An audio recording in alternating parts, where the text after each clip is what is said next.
And now, two guys that got taken to an alien ship only to be brought to their leader, Aaron and Jonathan.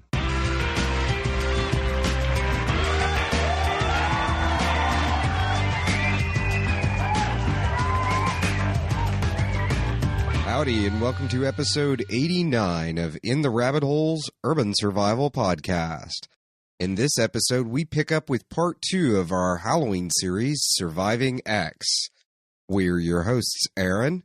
And Jonathan. And you are in the rabbit hole, safe and sound.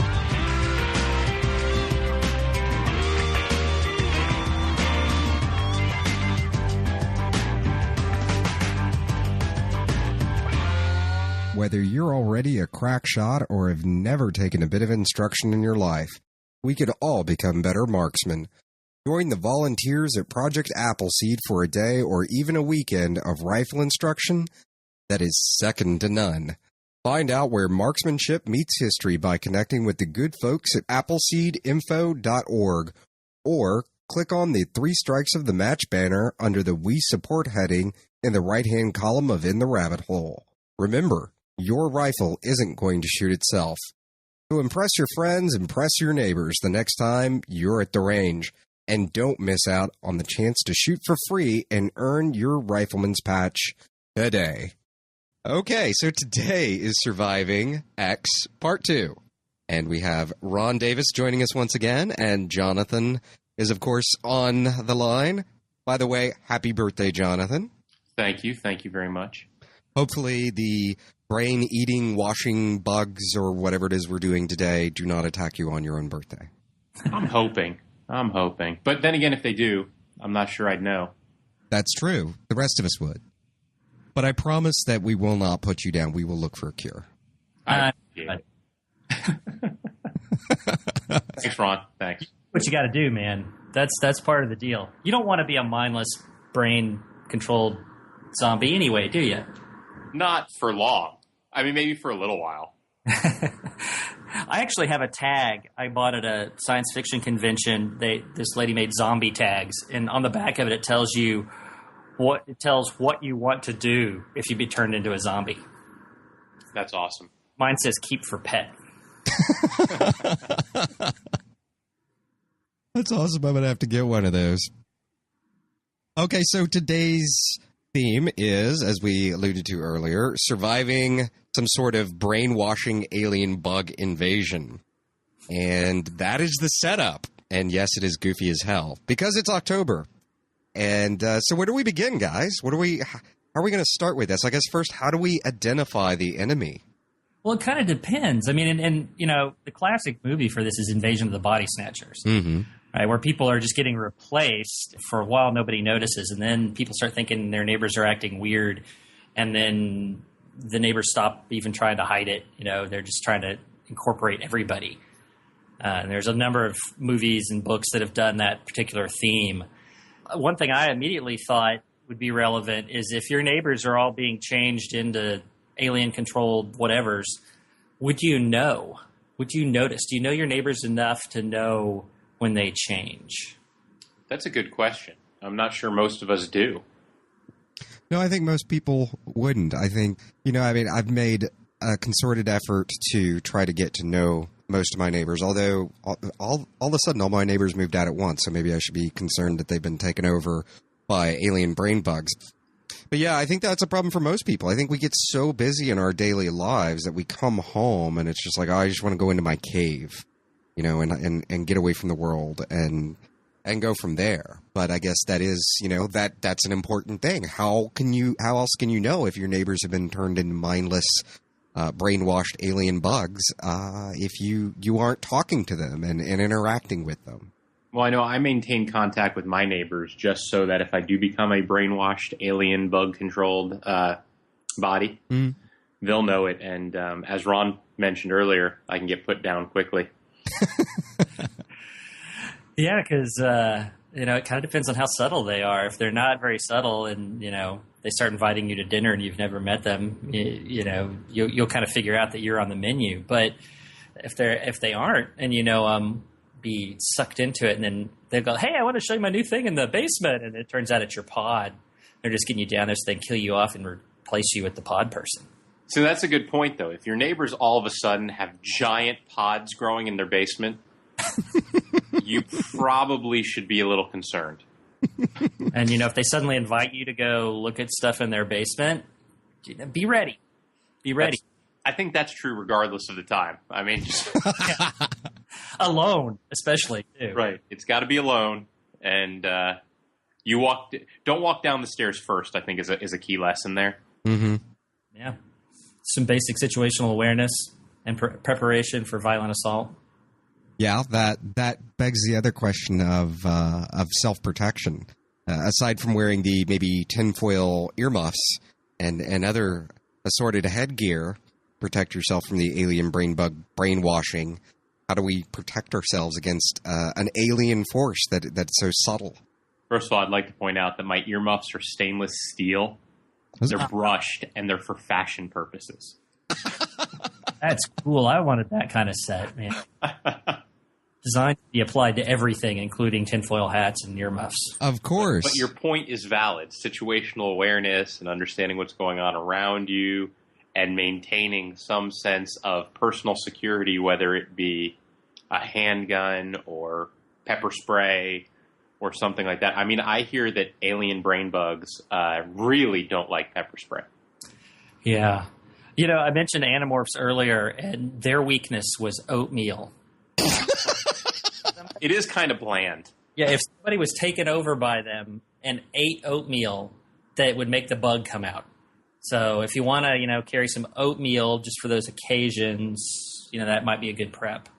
Actually, that's true. That is one of the main things that in all seriousness, that is one of the main things I do store a lot of is oatmeal. Is that why? Yeah, totally. I might start eating oatmeal daily just to get rid of these brain bugs.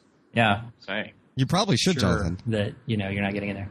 One thing that was interesting, I was doing a little prep for this story, and I was looking back over Puppet Master, which is a novel by Robert Heinlein, which is one of my favorite authors. One of the things they said on the Wikipedia page was he kind of predicted things to the future, but he missed some things. And one of the things he missed was satellite communication. And he assumed the same kind of way television was transmitted at the time, which was like it was kind of sent from one station to the next station to the next station across the country. And what that meant is when the bugs took over the center of the country, they were able to block communication to the other half of the country. So they didn't know when the other half of the country figured it out until someone, actually went there. And that made me think about communications, that if you have, it kind of goes back to pandemic kind of preparation, but if you had parts of the country that were being taken over by alien bugs, would you be able to block off your communication to other parts of the country or the world? I mean, now we have a pretty wide open kind of communication for that kind of thing with the internet and satellites and stuff, but communications could be an issue. Well, if the alien brain bugs used an EMP. Did they steal your EMP from you, John? They did. They did. I thought prior to me being able to nuke them, they got away. All right. And maybe they're if they were like alien robot bugs, they would be vulnerable to EMP. That could be true too. I'm just thinking though, if they're alien bugs, they probably came from space, or they wouldn't be alien bugs. Yeah. But if they came from space, then they got past the satellites. They saw them there. They might have tried to take them out. Communication could be down. That is possible. Well, in any invading force, that's always one of the primary strategies of warfare in general is cut off your enemy's communications abilities. Which would lead me to the next point of, we all have these interesting, elaborate plans, or, at least the beginnings of them. And we kind of share them with each other. And the idea is that if we weren't able to communicate for whatever reason, which we've even seen in hurricanes and stuff like that, where all of a sudden communications channels become clogged for a period of time, it's always good to have a plan in place that others are aware of so that you can execute without having to communicate. True. And you need to have a plan B that they're not aware of. Well, yes, because they could have the brain bug. Yes. Right. You don't want them knowing that person. your plan A. So would we call this a bug in or bug out scenario? Well, it depends. If the bug's in you, it's bug in. If the bug's in your neighbor, you probably want to bug out. Yeah, you'd want to bug out if there was if your neighborhood was being taken over. Yeah, I guess that is it's like any of the pandemic scenarios where that is one of the instances where isolating yourself from a population is probably the best course of action. Right. It's kind of a zombie in another sense where you could bug in, assuming your physical domicile will hold off an invasion, then that bugging in might work for a period of time. But I don't think it would work long term. Yeah, you run into the issues of your ability to store. I mean, it's always the same bug-in issue. It's your ability to store. How long can you defend? How long can you appear as if your location is both undesirable and at the same time secure? Mm-hmm. So that is an interesting. I mean, that's always the trickiest of questions. Is do we bug in or do we bug out, and how do we most effectively accomplish either one of them? Well, as you point, in a pandemic, it's probably the most difficult time to decide that. It's all about timing. Yeah. Yeah, and you have to think about, in a pandemic situation, you could bug in and just stay away from your neighbors. It's just quarantine. Your neighbors aren't necessarily trying to get to you. Mm-hmm. But in the alien invasion takeover, eventually they're going to come for you. Yeah. Because they're hungry.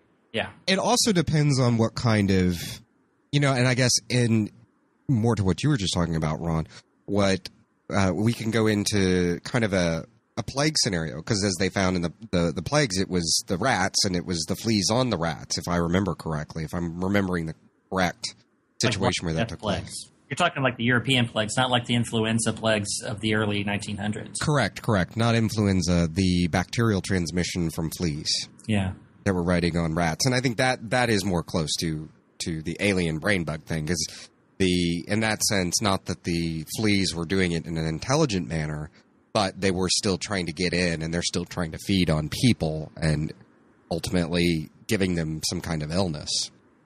Yeah. And, you could have bugs, that take over animals first. So you got to be careful, letting your dog out. Mm-hmm. Does it come back and it's been taken over by an alien waiting for you to go to sleep? Could happen. Could happen. I've often thought that the Weimaraner is looking at me kind of funny, because he does tend to stare. It's very disconcerting. But if he ever stands up and uses the toilet, I think I might be on to him that he has been, in fact, brain bugged. But then the question is, if he's now standing up and using the toilet, is that necessarily worse? Maybe we should just let him stay possessed, as long as he's not trying to actually possess you. I was about to say, unless, of course, he has a brain slug inside of him that wants to get in your head. Yeah, then it's no good.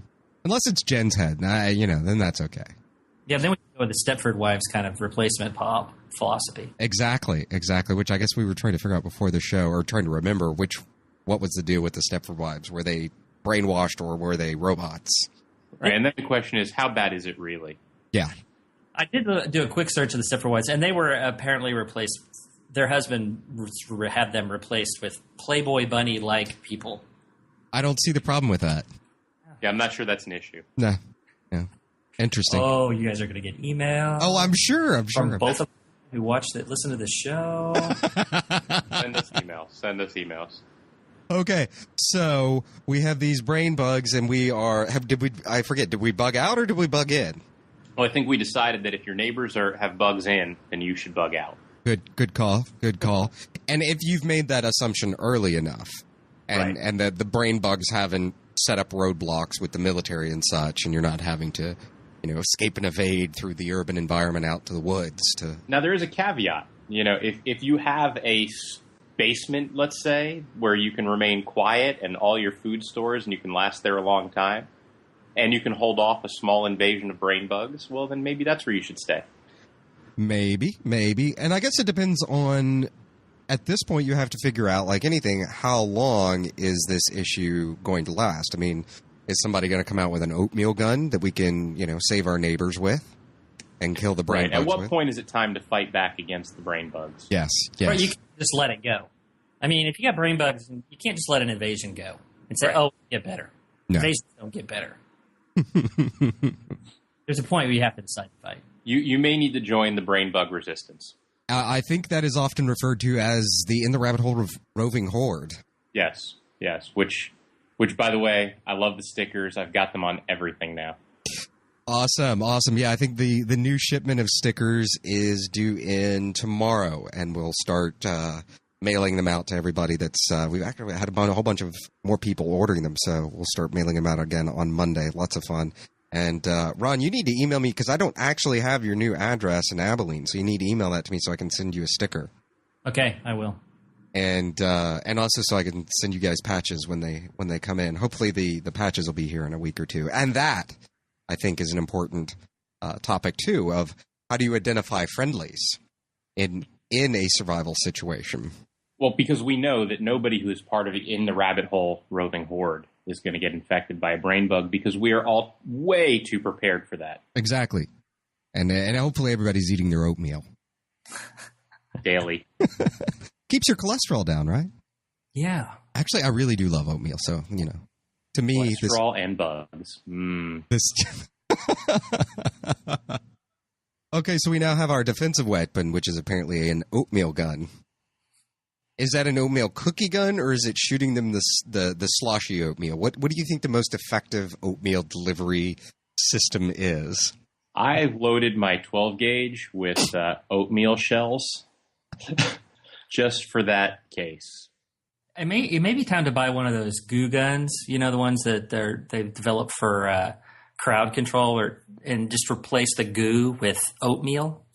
Yeah, I think the goo guns are a pretty good idea. But the biggest problem with that is people tend to overcook their oatmeal. So I think that's actually really what the problem with most people in oatmeal is. But that's kind of like a total side distraction.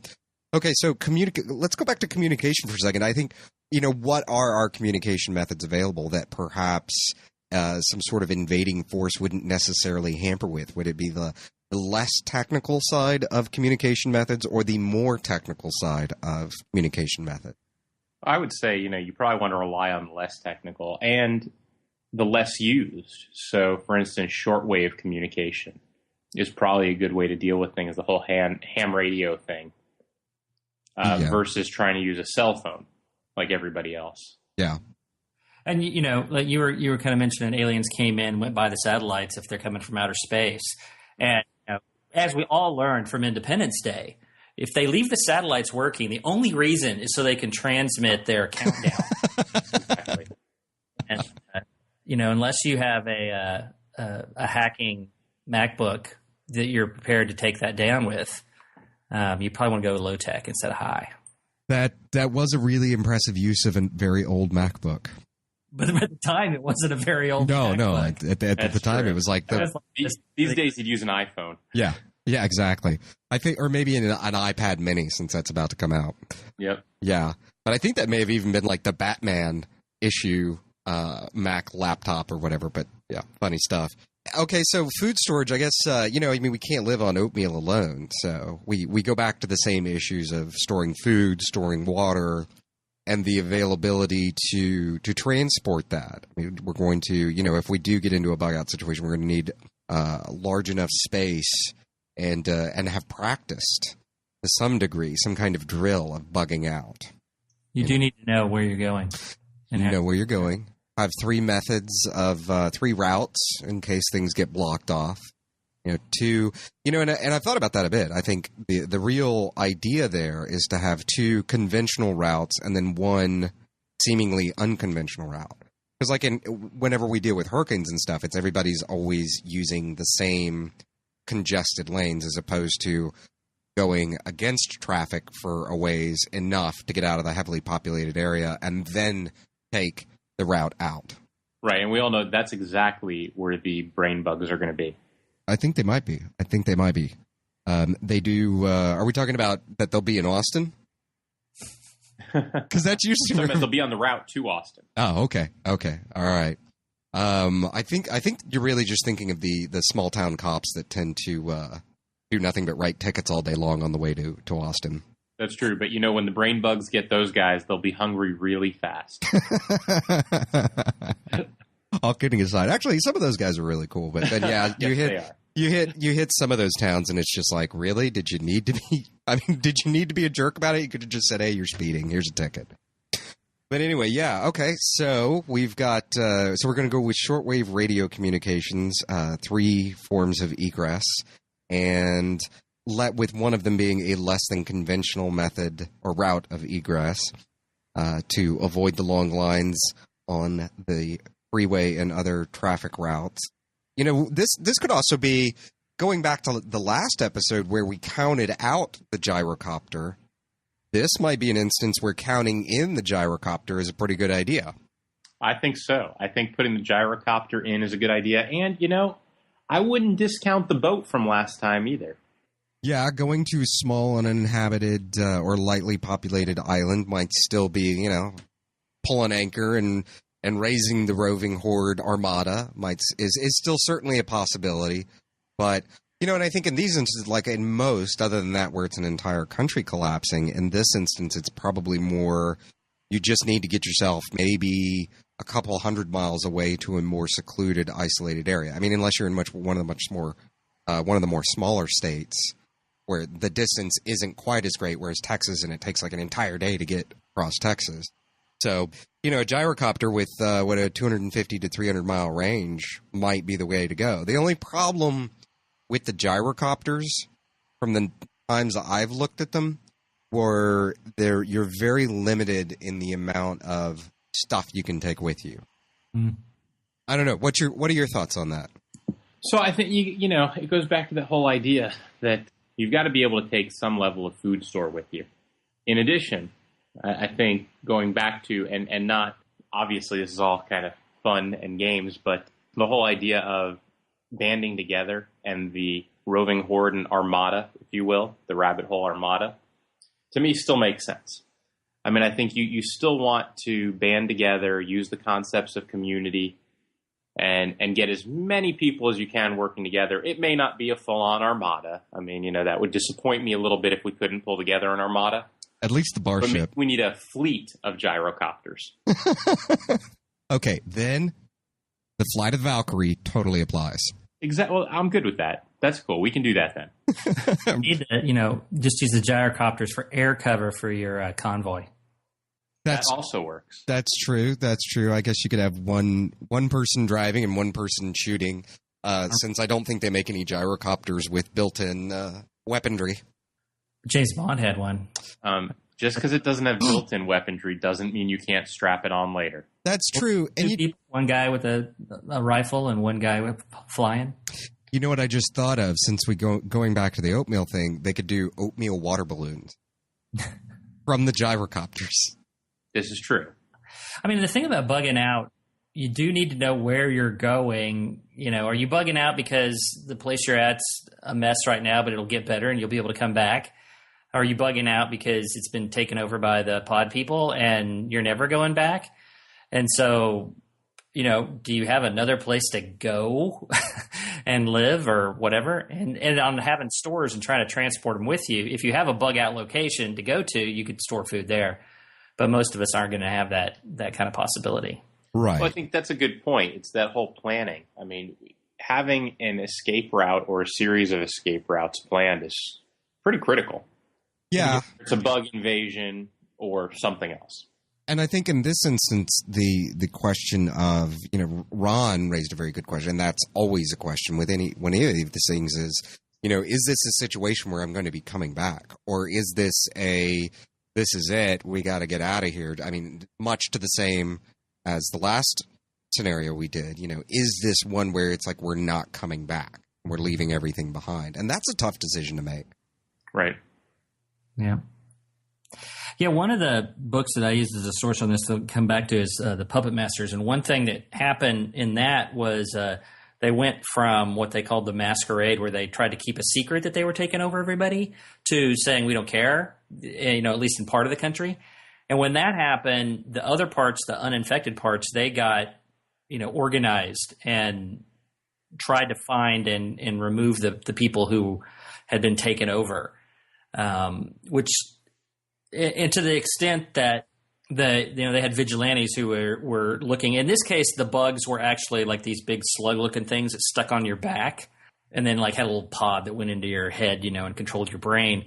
And so they made people like take off their shirts. If you were wearing a shirt, then, maybe you were hiding a bug. And a lot of times they just shoot first and ask question afterwards.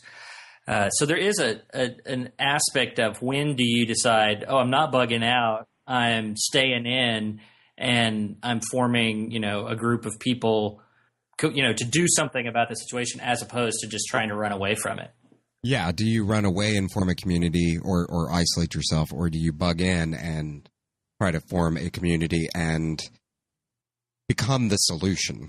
Well, and that goes back to what we were saying earlier, which is all about timing, Mm-hmm. right? So if you don't know what's going on yet, you may need to take a little bit of time to pull things together, collect your thoughts, understand the situation, gain a little bit more situational awareness. Not that I'm using that term completely correctly there, but really become more aware of what's going on around you, and then make some decisions. You need an intelligence network. Yes. Which goes back to communication. What's going on in the community and around the community, as well as because a lot of times we see in prepping and survivalism a very individualistic, isolationist kind of mindset. And if you're talking an invasion, whether it's slugs or other people, you need to know what's going on in your area. You can't just hope that someone will put it on the news or whatever. Because the pod people aren't going to put it on the news. They're going to take over the news first. And they'll be telling you everything's sweetness and light while guys with pods are coming down your street. Right. Well, and that raises something interesting that was in the news within the last few days. There was, I don't remember the name of the group that did it, but they basically went to, and I'm going to preface this to anybody listening. It's very hard to tell, did they cherry pick these people? Did they only show these people that had these responses? But it was, they went through and interviewed all these people at an Obama rally, and they were asking everybody, what do you think of what's going on and what happened with Benghazi? And all these people were like, I have no idea what you're talking about. So even if it was on the news, how many of these people, unless you are actually paying attention to the news and to your own network, you really understand what the current events are. In most instances, most people wouldn't be aware because it's very apparent. A lot of people just don't pay attention. I think for a lot of people, Aaron, if it's not on Facebook, it's not real. Which is why I am not on Facebook. That way, nothing is real. Well, and that way, I'm not real. I'm not on there, therefore I'm not real. It's funny. I did quick side note. I go on like once a month, and I look, and there's all these messages from people, and I'm just like, I've posted like 5 times over the last year on my wall that I do not get on Facebook anymore, except to go to the In the Rabbit Hole page, and that's it. Just to take care of that. Other than that, I really try to stay off Facebook because then I get nothing done. I'm busy looking at everybody else's pictures. But and that's all. I mean, that's all Facebook ends up being, really. But that's how you can really know when the bug invasions reach critical mass. Actually, when people are no longer on Facebook in mass. Yes, or posting photos of themselves driving. Yes, that. Well, but then at that point, do you want to stop the bug invasion? I mean, isn't the world a better place at that point? Every time I see that, I know that we're totally getting off topic, but just for a second, every time I see that, it makes me think of Bill Murray in Stripes, where he's driving the taxi and he turns around and starts taking photos of the woman that's his fare. And he's just like, I like to take live action photos while I drive. Every time I see that, that's what I think of. And I'm just like, how have you not wrecked and just killed yourself yet? All right, enough of that. We can just assume that those people have been taken over by brain bugs. But yes, I hope so. All right. Okay. Okay. So, all right. So for our scenario's sake, let's pick one. Have we bugged in and decided to become the roving horde that is part of the solution? Is that where we're going to go with, or are we bugging out and becoming an isolated, fortified community? I'm hearing roving horde that's part of the solution. Sounds like fun to me. I'm that, yeah.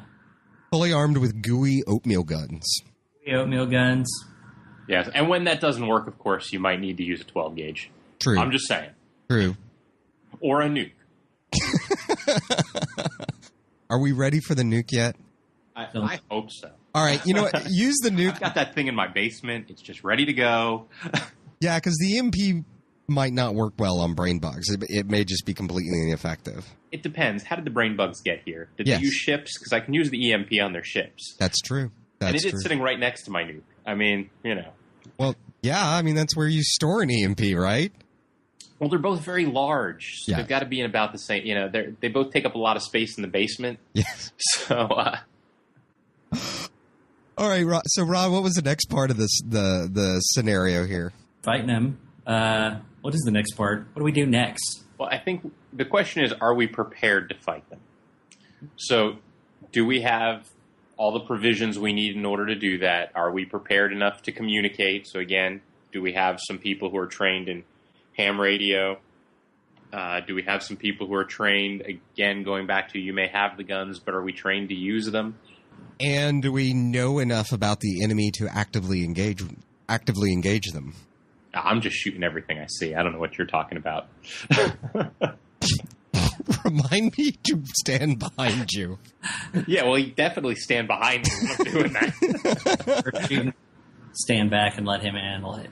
You remember that scene's in every Predator film. Yeah, I mean, come on. You got some guy the size of Arnold Schwarzenegger with a giant machine gun that should only be mounted on a vehicle, but in his hands. Yes. Yeah. And that's the way I plan to end the brain bug invasion. Very nicely done. Very nicely done. Okay, so we're gathering intelligence. We're forming a community. We've made the decision to fight back. And, I think that raises an interesting thing that Scout from Appleseed brought up once. And it was, I think it was in boot camp. And it was an interesting, and he was talking about the American Revolution, talking about, think about that moment where you've decided, or that where our founding fathers decided to actually fight back. And that had to have been a tremendous decision, because it was you're opening everything up to the huge possibility that you or your loved ones will be killed. And you're fighting a force much greater than yourself, presumably, or than the force that you're a part of. That's a pretty heavy decision to decide to engage, and then have your oatmeal minigun. So is the minigun gooey, or is the minigun like just dry oats? I think it's got to be dry oats.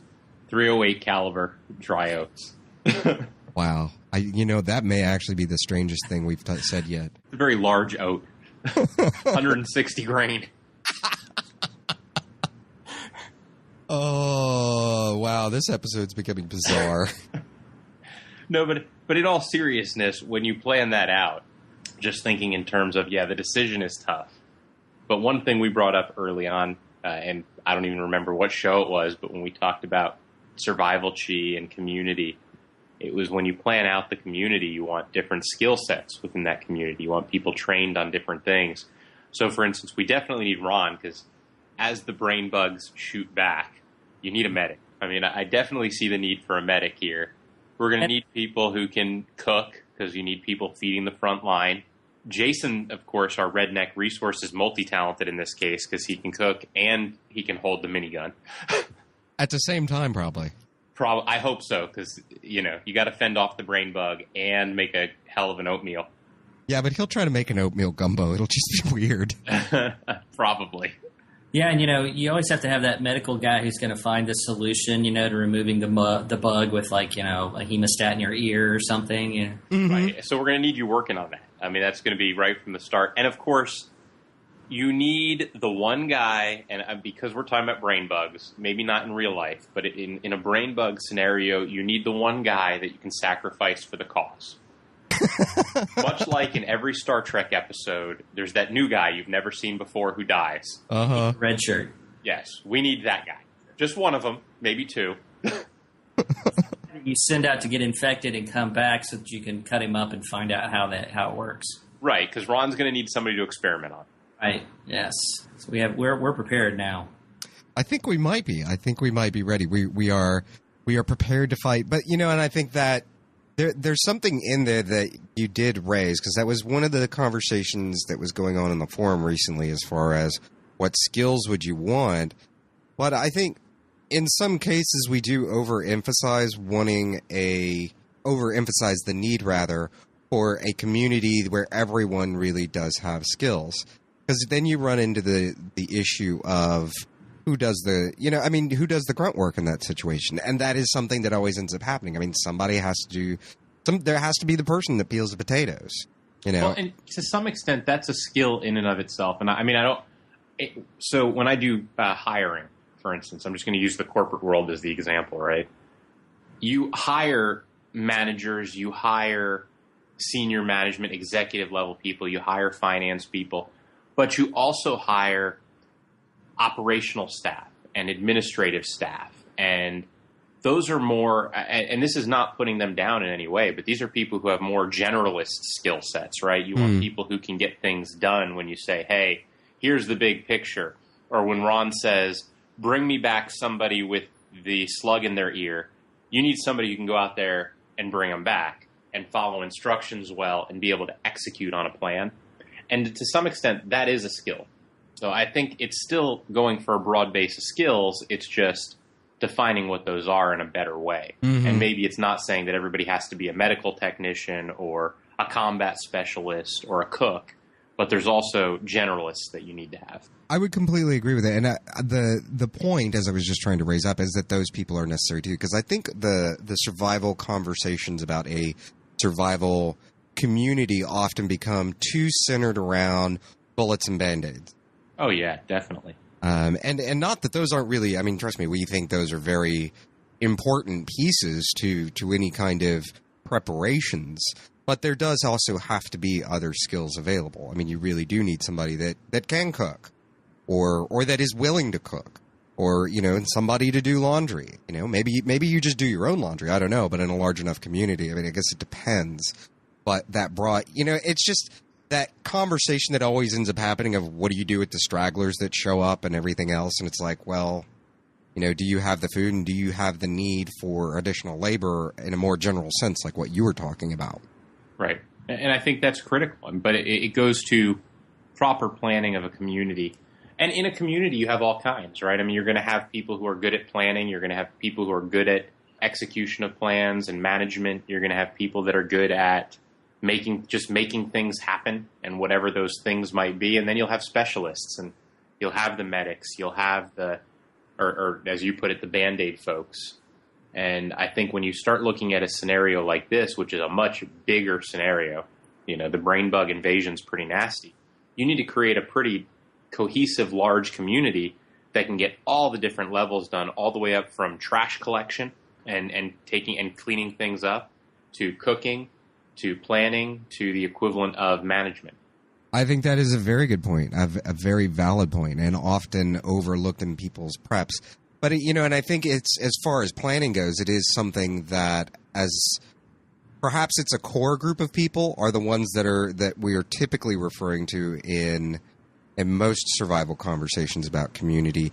And right. Then the plans and understanding that, hey, other people are going to come along that are worthwhile and can contribute something, but it becomes that somebody has to have the managerial skills that where you're able to identify where somebody's talents lie and where they can be best put to use and where they'll be happiest to be put to use. Well, and you and I talked about something not too long ago. Then again, it may have been a while ago. We're on show 80-something at this point, so it could have been a while ago. But it was around, so skill sets like the standard ones you think of, but then there's also additional ones. You need people with welding skills and mechanical skills. And those are not usually the first ones referred to, although you do see those a lot more in the survival community. You see people talking about wanting to learn how to fix vehicles. You see people wanting to learn how to weld. But even more advanced than that, you may want people who understand how plumbing systems work. You probably want people who understand how different types of heating systems and things that we have in the average house work, so that when time comes and you're trying to rebuild a community or trying to get it up and running, you can actually make things work. Listening to somebody, or I was reading something and they were talking about how nobody fixes their own stuff anymore. And I think part of that problem is, one, we become such specialists in our own lives. But the other issue is that most of the appliances and things have become so complicated from an electronic standpoint that if it broke, there's just And unless you're somebody that's used to playing with chips and Arduino chips and doing that kind of stuff and has the equipment and knowledge to really dig into those kind of things, it kind of doesn't matter what kind of skills you got beyond that. I mean, you're not going to be able to fix it. I know my freaking washing machine has a giant circuit board in it, which actually did have to be replaced, and they had to take the whole thing apart, and the guy pulls out this giant circuit board, and I was like, that's my whatever happened to the days of a washing machine? It was just an agitator and some electricity. And he's like, what the hell is that? Yeah, and he's like, no, you've got a whole computer system here that decides exactly how to wash your delicates. Have you opened up the hood of a modern car recently? Yeah, exactly. You're not even allowed on the new Mercedes-Benz. I mean, I know that's a high-end vehicle and all that, but on the new one, you actually can't change your own oil. It isn't even a possibility. There's actually a cover blocking that. The only thing that you have access to as the end user is windshield wiper fluid. And gasoline. You can fill it with gas. Oh, good. You can fill it with windshield wiper fluid, but everything else is sealed. That's really quite comical. But there, Ron becomes like all kinds of useful because he can like program a chip and develop an automated watering system. How is your automated watering system going, by the way? It goes okay. My garden is done for the year, but the watering system worked fine except for when the people turned it off. And all it was one of those things you can buy at your regular hardware store. You plug other things into and you set the time for it to go off. I set that into a drip irrigation system that went through my square foot garden, and it would water it twice a day, and it worked fine. I never had to get out there and water it. So, yeah, it was working great until we went on vacation and had someone take care of our dog, and for some reason they turned it off at the faucet. You turn it off at the faucet, the timer doesn't work at all. Yeah. Well, the timer's off. There's just no water going. And those are all important skills. I mean, the skills of understanding gardening. I mean, and that's a pretty standard one that we always talk about. But even the ability to set up and see through automated systems that lighten the load for individuals to have to do it and free them up to do more complicated tasks besides standing around holding a water hose. Yeah. So I think, yet again, we have masterfully proved that a fictional survival scenario is, it doesn't matter if it is fictional or if it is real life. The basics always apply. Skills, planning, water, food, people. These are all important things. Survival chi. Yes, definitely. Well, thanks for joining us today, Ron. We certainly appreciate the brain bug idea for the show today. It's been entirely too long since we've had you on the show. Yes, it was fun. This is fun stuff to do. Yeah, and I think, and this is actually something that as a group we've all joked about that, and even John Hatherley, the author, has talked about. You guys need to do more fun survival fiction scenario based stuff. So I think we're getting them all the way this season. And I don't know, depending on the response of the entire 3-part episode that we're doing here, is whether or not we'll do it again next year, or whether or not we'll do it on a maybe biannual basis or something goofy like that. Cool. All right, guys. Well, Jonathan, go enjoy the rest of your birthday. And Ron, it was a pleasure as always. And with that, we wrap up episode 89. Thank you for joining us. Help us bring you better information about preparedness. If you have an author, blogger, podcaster, video blogger, or any other person you'd like to hear on the show, we'd love to have them on. Contact the person you'd like to hear on the show and tell them about In the Rabbit Hole Urban Survival Podcast. Tell them to visit intherabbithole.com/guest. Don't wait. Do it today, and let's grow the show together. From the Lone Star State. Till next time, stay safe and sound.